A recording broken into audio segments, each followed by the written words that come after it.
Blackstone Audiobooks presents The Greek Way by Edith Hamilton.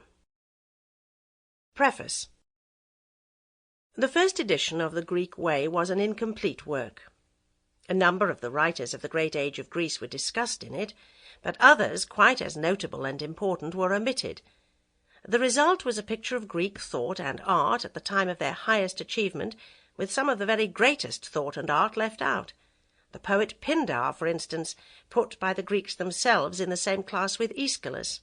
The two historians, Herodotus and Thucydides, still foremost among the historians of the world.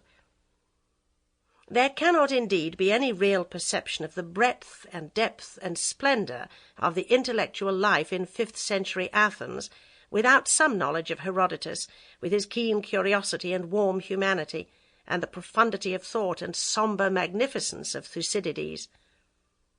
The present volume has made good the former omissions. All the writers of the Periclean age are considered. I have felt, while writing these new chapters, a fresh realization of the refuge and strength the past can be to us in the troubled present. "Let us keep our silent sanctuaries," Senancour wrote, "for in them the eternal perspectives are preserved." Religion is the great stronghold for the untroubled vision of the eternal, but there are others too.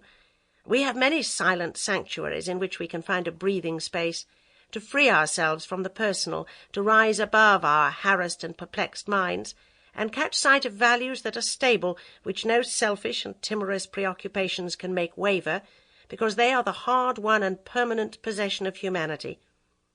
Excellence, said Aristotle, much laboured for by the race of men.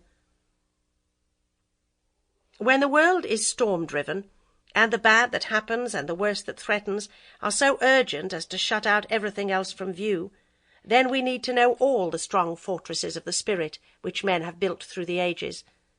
The eternal perspectives are being blotted out, and our judgment of immediate issues will go wrong unless we bring them back. We can do so only, Socrates said in the last talk before his death, when we seek the region of purity and eternity and unchangeableness, where when the spirit enters it is not hampered or hindered, but ceases to wander in error, beholding the true and divine, which is not matter of opinion.